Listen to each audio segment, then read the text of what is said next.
സൂറത്തുൽ ബഖറയിൽ അല്ലാഹു സുബ്ഹാനഹു വ തആല എന്താ പറഞ്ഞത്? സൂറത്തുൽ ബഖറയിൽ അല്ലാഹു സുബ്ഹാനഹു വ തആല പറഞ്ഞത് ഫഇമ്മാ യഅതിയനകും മിന്നി ഹുദാ ഫമൻ ഇത്തബഅ ഫമൻ തബിഅ. അവിടെ തബിഅ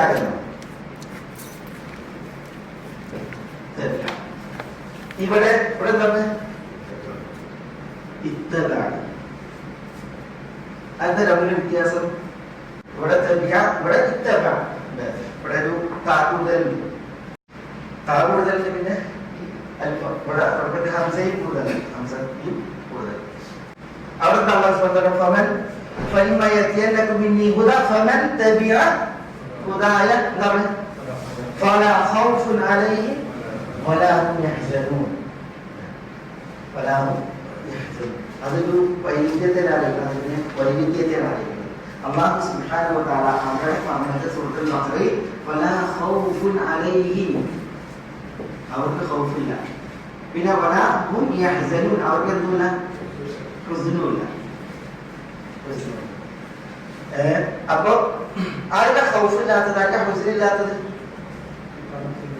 ലാ ഖൗഫുൻ അലൈഹിം വലാ ഹും യഹ്സനൂൻ എന്നാൽ മൻ തബിഅ ഹുദായ, അല്ലാഹുവിന്റെ ഹുദയെ പിൻപറ്റിയവർക്കാണ്. അല്ലാഹു നൽകുന്ന വഹീനെ അല്ലെങ്കിൽ കിതാബും റസൂലും അല്ലെങ്കിൽ ഹുദ അതിനെ പിൻപറ്റുന്നവർക്ക് ഖൗഫില്ല, അവർക്ക് എന്തില്ല?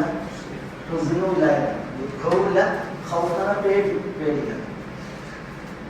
ഖൗഫ് നമുക്കൊരു പിന്നെ മക്രൂഹ് ആയ വിഷയം, മക്രൂഹ് അല്ലെങ്കിൽ അനിഷ്ടം, അരോചകം, നീരസമായിട്ടുള്ള വിഷയം, അതാണ് മക്രൂഹ്. മക്രൂഹായത് ഒരു സംഗതി അത് കഴിഞ്ഞു പോയിട്ടുണ്ടെങ്കിൽ അതിനാണ് നമുക്ക് എന്തുണ്ടാവുക? പിന്നെ അല്ല, കഴിഞ്ഞു പോയിട്ടാണ് നമുക്ക് ദുഃഖം ഉണ്ടാവുക. നമുക്കൊരു മക്രൂഹ് കഴിഞ്ഞു പോയി, നമുക്ക് അനിഷ്ടകരമായ കാര്യം കഴിഞ്ഞു പോയിട്ട് നമ്മൾ നമ്മളൊരു സങ്കടപ്പെടും. നമ്മളൊരു മക്രൂഹിനെ അഭിമുഖീകരിക്കാൻ പോവുകയാണെങ്കിൽ നമുക്ക് അതിനെന്തുണ്ടാവും? എന്താണ് മനസ്സിലായില്ല? ക്ലാസ് അതായത് അനിഷ്ടകരമായ ഒരു സംഗതി അത് നമ്മുടെ ആദ്യം കഴിഞ്ഞു പോയിട്ടുണ്ടെങ്കിലും ഞാൻ ചെയ്തല്ലോ എന്നത് വന്നല്ലോ, നമുക്ക് എന്താ ദുഃഖം ഉണ്ടാവുക അല്ലെ? അതല്ല, ഒരു മക്രൂഹ് അത് നമ്മളെ കാത്തിരിക്കുകയാണ്, നമ്മൾ അതിലേക്കാണ് പോയിക്കൊണ്ടിരിക്കുന്നത്. അപ്പൊ നമുക്ക് ആ മക്രൂഹിനെ കുറിച്ച് എന്താ ഉണ്ടാകുക? പേടിയുണ്ടാകുക. ഈ അനിഷ്ടം, അരോചകം നടത്തുന്നത് അതിന്റെ വൃത്തം വളരെ ചെറുതല്ല. അത് അനിഷ്ടകരമായ എന്താകട്ടെ, എന്തൊരു സംഗതിയാകട്ടെ, അതൊരുപാട് നമുക്ക് ഒരു പിന്നെ നമ്മുടെ ഫ്യൂച്ചറിൽ എന്തെങ്കിലും ഒരു പ്രയാസം ഉണ്ടാകട്ടെ, അല്ലെങ്കിൽ നമ്മുടെ മരണവുമായി ബന്ധപ്പെട്ട്, നമ്മുടെ കബറുമായി ബന്ധപ്പെട്ട്, നമ്മുടെ പരലോകവുമായി ബന്ധപ്പെട്ട് മക്രൂഹായ സംഗതി അതിനെ കുറിച്ചിട്ടാണ് നമുക്ക് പേടി. അല്ലെങ്കിൽ നമ്മുടെ ആളുകൾ കഴിഞ്ഞു പോയതിനെ കുറിച്ചുള്ള ദുഃഖം. ഇതാരില്ല എന്ന് പറഞ്ഞത്, ആർക്കല്ലാത്ത ഹുദയെ പിൻപറ്റിയവർക്ക്. നോക്കിയ നിങ്ങൾ അല്ലാഹു സുബ്ഹാനഹു വ തആല അല്ലാഹുവിൽ നിന്ന് അല്ലാഹു ആദമിനെയും ഹവ്വയെയും ഭൂമിയിലേക്ക് ഇറക്കിയപ്പോൾ പറഞ്ഞതാണ് എന്റെ ഹുദ നിങ്ങൾക്ക് വരും. അത് കട്ടായമാണ്, അത് തീർച്ചയാണ്. മിന്നി ഹുദ, അത് തീർച്ചയാണ്. ആ ഹുദ കണ്ടാൽ നിങ്ങൾ അതിനെ പിൻപറ്റി പോകണം, നിങ്ങൾ അതിനെന്താവുന്ന ചെയ്യണം, അതിന് ഈ ഫാറിയിക്കണം. എന്നിട്ട് അള്ളാഹു പറയാണ് ഹുദായ, ഇവിടെ പറഞ്ഞു എന്തുണ്ടാവില്ല അവർക്ക്? ദലാൽ, അവർക്ക് ദലാൽ ഉണ്ടാവില്ല. അതേപോലെ തന്നെ അവർക്ക് എന്തുണ്ടാവില്ല? ഷഖാ ഉണ്ടാവില്ല.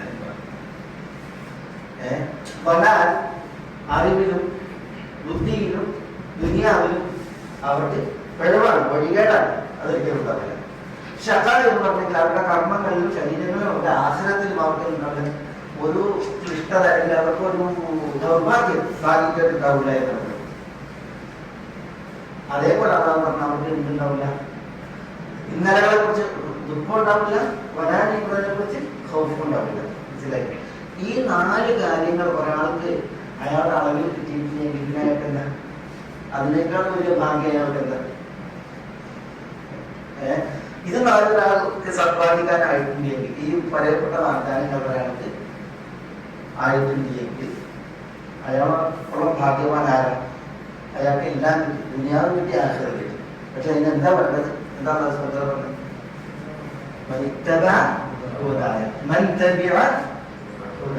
അള്ളാഹുവിന്റെ ഹുദയെ പിൻപറ്റുക എന്നുള്ളതാണ് വേണ്ടത്. അതായി ഇല്ലെങ്കിൽ ഇതൊക്കെ ആയി. ഇതിൽ പറയപ്പെട്ട വിഷയങ്ങളൊക്കെ ആയി. അത് കിട്ടിയാൽ ഒരു മനുഷ്യനെല്ലാം കിട്ടി എന്നുള്ളതാണ്. ഇഹത്തിലും കിട്ടി, ആഖിറത്തിലും കിട്ടി. ചില തഫ്സീറുകളിൽ എന്തുകൊണ്ട് ഇവിടെ ഇത്തബ എന്ന് പറഞ്ഞു, സൂറത്തുൽ ബഖറയിൽ തബിയ എന്ന് പറഞ്ഞു. തബിയ എന്ന് പറയുമ്പോൾ ഒരു ലഘൂകരണമാണ്. ഇത്തബ എന്ന് പറയുമ്പോൾ അല്പം ഒരു മൂക്കുണ്ട്, ശക്തിയിൽ. അപ്പൊ അതെന്തുകൊണ്ട് എന്നുള്ളത് ചർച്ച കാണാം. സൂറത്തുൽ ബഖറയിൽ തബിയ എന്നാണ് പറഞ്ഞത്. കാരണം അവിടെ ആ രംഗം ആദം അലൈഹി സ്വലാത്തു വസ്സലാം തെറ്റ് ചെയ്തിട്ടുള്ള ഒരു വിഷയം അവിടെ പറയുന്നില്ല. പിന്നെ ഫഅസല്ലഹുമ ശൈത്താനു അൻഹാ, ഫഅസല്ലഹുമ ശൈത്താനു അൻഹാ ഫഅഖ്റജഹുമ മിമ്മാ വഅസാ ആദമു റബ്ബഹു ഫഗവ. ആദമിന്റെ വീഴ്ചകൾ വന്നതിന് അല്ലാഹു സുബ്ഹാനഹു വ തആല ഇവിടെ എണ്ണീട്ട് ആണ് പറയുന്നത്. അപ്പൊ ഇവിടെ ഈ ഒരു സന്ദർഭം അറിയിക്കുന്നത് അല്പം ഊക്കി ഈ ഒരു വിഷയം ഉണർത്താനാണ്. എന്നാൽ അവിടെ ആദമിന്റെ തെറ്റിനെ കുറിച്ച് പറയുന്നില്ല, ഹവ്വ അലൈഹി സ്വലാത്തു വസ്സലാമയുടെ തെറ്റിനെ കുറിച്ചും പറയുന്നില്ല. പിന്നെയോ അവിടെ അവരെ ശൈത്താൻ വ്യതിചലിപ്പിച്ചു, അതേപോലെ തന്നെ പുറത്താക്കി എന്നുള്ളൊരു വിഷയമാണ് പറയുന്നത്. അതുകൊണ്ട് ഈ സന്ദർഭത്തിന്റെ തേട്ടമാണ് ഈ ഒരു ഇത്തബ എന്നുള്ള ഗൗരവത്തിലുള്ള പ്രയോഗം എന്നൊക്കെ തഫ്സീറിൽ കാണാം. എന്തായാലും ഇത്തബ എന്ന് പറഞ്ഞാലും തബിയ എന്ന് പറഞ്ഞാൽ എന്താണ്, ഒരർത്ഥം പിന്തുടർന്ന് പിൻപറ്റി എന്നുള്ളതാണ്.